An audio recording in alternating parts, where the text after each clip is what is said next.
आपसे कुछ कहना चाहती हूँ मैं। क्या शिल्पा?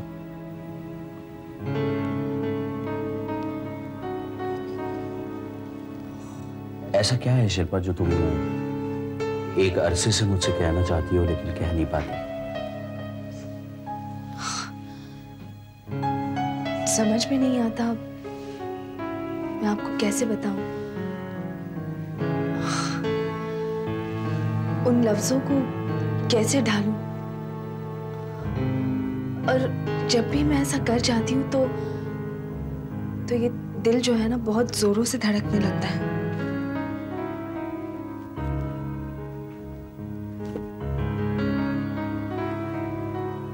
इस वक्त कह पाओगी?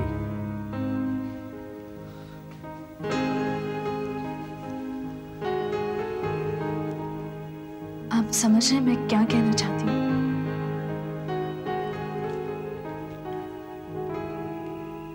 पता नहीं शिल्पा, जो मैं समझ रहा हूं वही तुम कहना चाहती हो या नहीं। शिल्पा, जब तक तुम मुझे बताओगी नहीं तब तक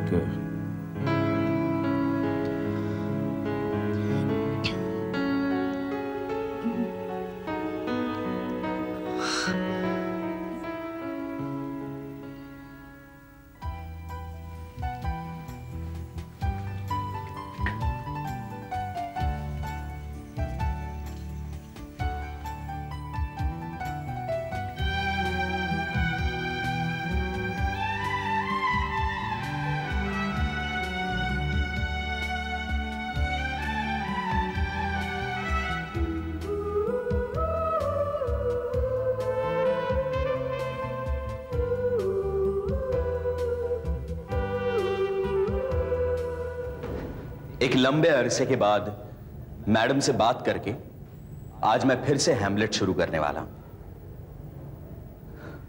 हैमलेट आप लोगों को उसी तरह से पढ़ाया जाएगा जिस तरह मैं पहले पढ़ाया करता था। हम हैमलेट प्रेजेंट करेंगे एक नाटक की तरह, और हमारे पास वक्त बहुत कम है, इसलिए हमें बहुत ज्यादा कंसंट्रेट करना होगा क्योंकि फिर एग्जाम्स भी हैं और हमें उसकी तैयारी भी करनी है। सर, क्या हैमलेट की दोबारा कास्टिंग होगी या पुराने वाले स्टूडेंट्स करेंगे? और ये होगा कैसे? सोनम और रुशाली तो कॉलेज ही नहीं आ रहे। रुशाली तो आ जाएगी, but what about Sonam? Sir, मैं परसों ही उसके घर गई थी और उससे मिलकर मुझे ऐसा लगा कि जैसे वो सालों से बीमार पड़ी हो। इसका मतलब वो कॉलेज नहीं आएगी? शायद नहीं। तुम उसके घर गई थी? Yes sir. सर, ऐसा लगता था कि वो कॉलेज आना ही नहीं चाहती। उसकी माँ और पापा ने इतना समझाया पर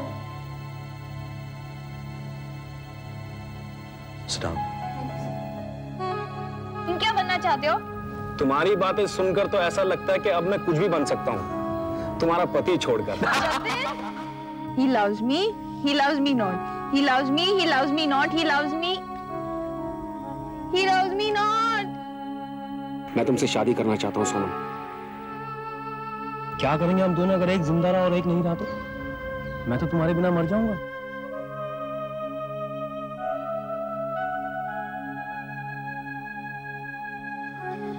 मुझसे अब उसकी हालत देखी नहीं जाती।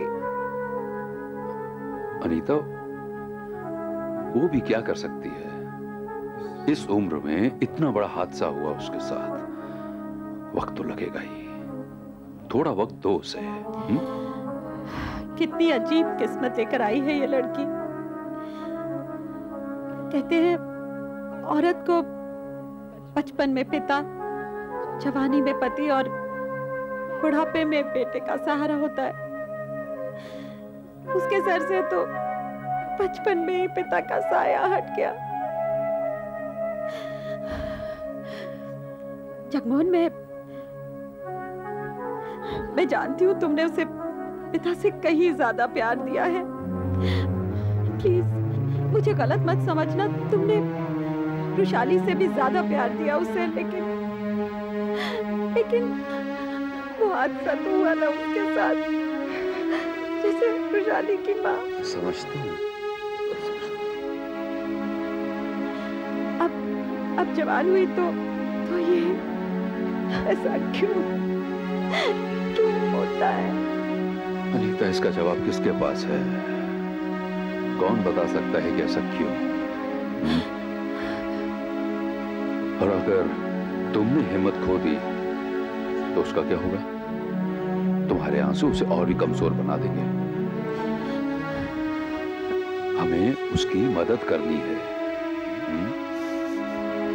उसके चेहरे पर मुस्कुराहट वापस लानी है।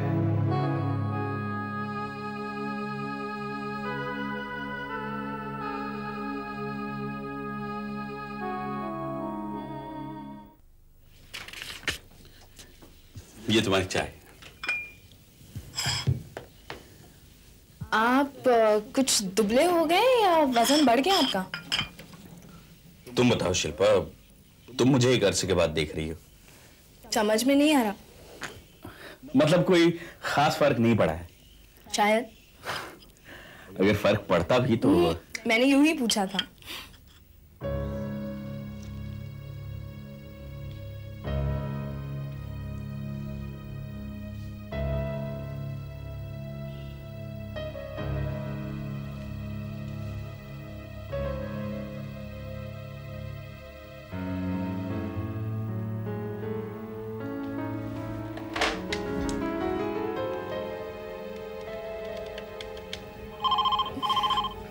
मैं देखती हूँ। हेलो हेलो, कौन था? शायद ऐसा कोई जिसे मेरी आवाज पसंद ना हो। या कोई वो जो बहरा हो।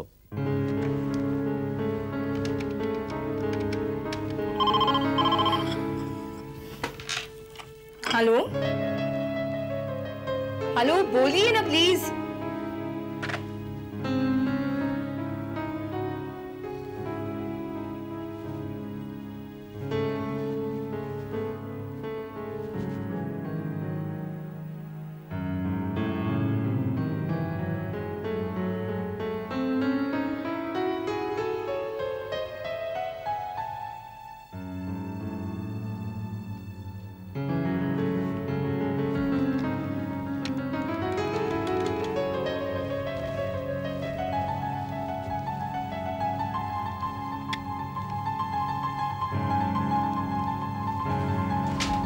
उमा,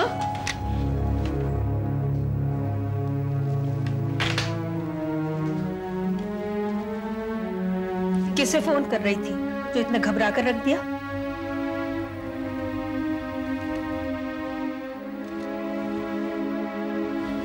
किसी को भी नहीं। देख उमा, तू झूठ बोलकर तू सिर्फ अपना ही नहीं बल्कि हमारा और गिरीश का भी सत्यानाश करेगी। मैं तेरे हाथ जोड़ती हूँ, पीछा छोड़ उस टीचर का। गिरीश नीचे तेरा इंतजार कर रहा है, जल्दी आ।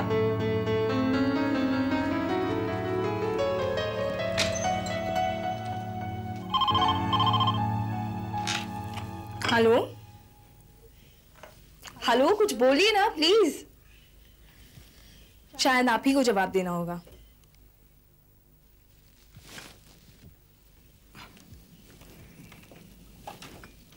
हेलो, लो, इन्हें तो मेरी आवाज भी पसंद नहीं है। कब तय की है? कोई तारीख तो होगी ही। उमा ने बातों ही बातों में तुम्हें बताया तो होगा ही। आज बताएंगे अंकल जी। अब तक तो बस हम यूं ही बचपने में आंख में चोली खेल रहे थे। ये सवाल जवाब कभी किया ही नहीं, पर आज फैसला जरूर करेंगे। तो हमें कब बताओगे भाई? अब आपसे क्या छिपाना अंकल, जैसे ही पता चलेगा। बस बेटा, आ ही रही है। तब तक तुम चाय या ठंडा तो कुछ ले लो। नहीं आंटी, बस आ जाएगी तब तक। हेलो उमा, अनिरुद्ध, कैसे हो? अच्छा हूं। अभी इससे पहले तुमने 2 बार फोन किया था।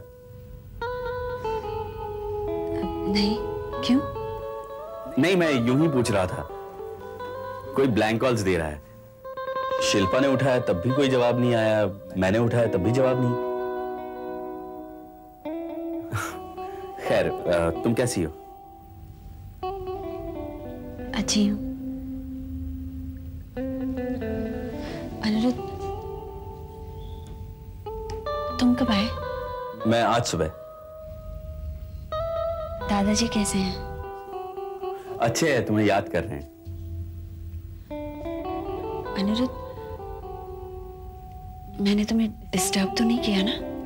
नहीं हुमा, कैसी बातें कर रही है? अनिरुद्ध, उस दिन के बाद मुझे लगा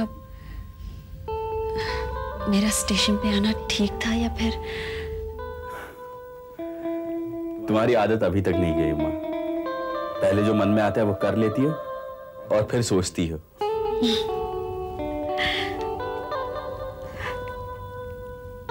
अनिरुद्ध, इंसान अपनी अपनी आदतों का गुलाम होता है, आदतों से मजबूर होता है। लेकिन उमा, अच्छा हो गया उस दिन तुम स्टेशन पर आ गई। तुम्हारे जाने के बाद मुझे ऐसा लगा कि जिस ताकत को पाने के लिए मैं दादाजी के यहाँ जा रहा हूँ वो तो मुझे ऑलरेडी मिल गई है। अनिरुद्ध, क्या आज भी मुझसे मिलकर तुम्हें एक हौसला, एक हिम्मत, एक ताकत मिलती है? आज भी? मैडम, गिरीश जी आए। आ रही हूँ।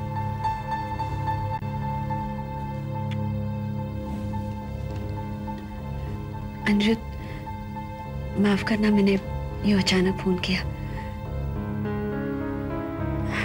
लेकिन इंसान सिर्फ आदतों का नहीं, यादों का भी गुलाम होता है।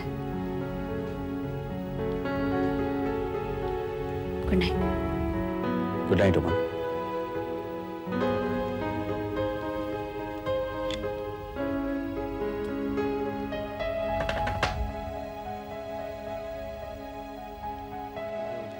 बनाए थे उसके। क्या हुआ? आई नहीं? आ रही है। क्या कर रही हूँ? अनुरुद्ध जी के साथ फोन पे बात कर रही है।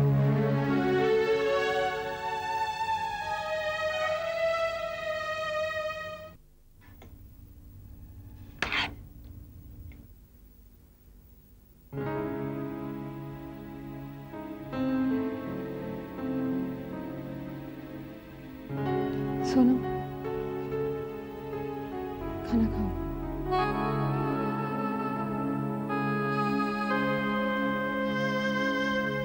कुछ तो खाओ सोनू।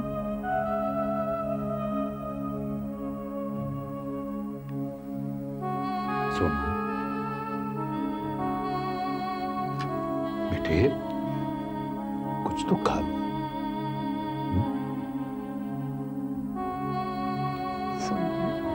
बच्चे खाना।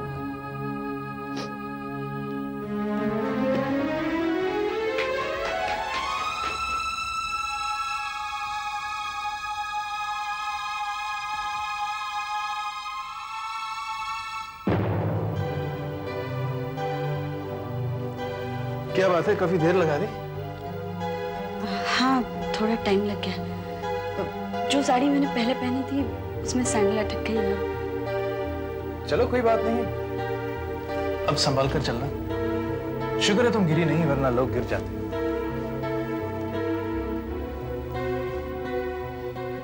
देखो बेटा, ये होना था और हो गया है। इसमें हम सब कुछ नहीं कर सकते थे।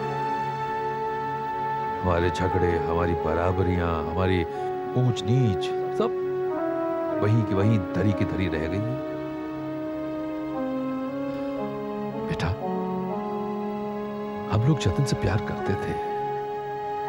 ये मत समझना कि हमें उससे कोई नफरत थी, या हमें जतिन पसंद था।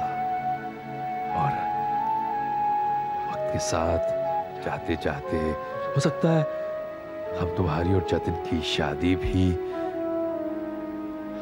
सुनो बेटा,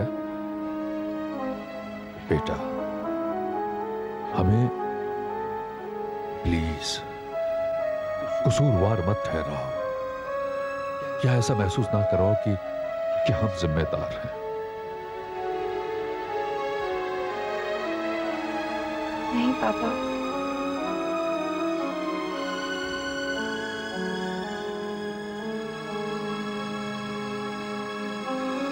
okay uncle, okay aunty. Okay बेटा, जो भी हो, जो भी हमें बता देना, हमें इंतजार रहेगा तुम्हारा। श्योर। चलिए Uma, right this way. Bye. क्यों झूठ बोलती है लड़की? आज तक मुझे समझ में नहीं आया। अरे क्या इज्जत रह गई गिरीश के सामने? ड्राइवर आके कहता है कि अनिरुद्ध से बात कर रही है, और ये आके कहती है कि साड़ी अटक गई सैंडल में। इतना समझा कर आई थी, कह कर आई थी कि मत करना जलील हमें, छोड़ उस मास्टर का पीछा। पता नहीं क्या जादू कर दिया उसने। लेकिन ये अनिरुद्ध माथुर वापस इसकी जिंदगी में आ कैसे गया? वापस? वो गया ही कब था? अगर ऐसा है तो मुझे ही कोई कदम उठाना पड़ेगा। मैं इन दोनों की शादी जल्दी से जल्दी करा दूंगा, इस शहर से कहीं दूर जाकर, जहां से इनकी खुशियों की जरा सी भी आवाज यहां तक ना पहुंचे। और फिर इस देश के बाहर कहीं इनको सेटल करा दूंगा, ताकि ना इस देश की शक्ल देखें, ना इस शहर की, और ना ही अनिरुद्ध माथुर की।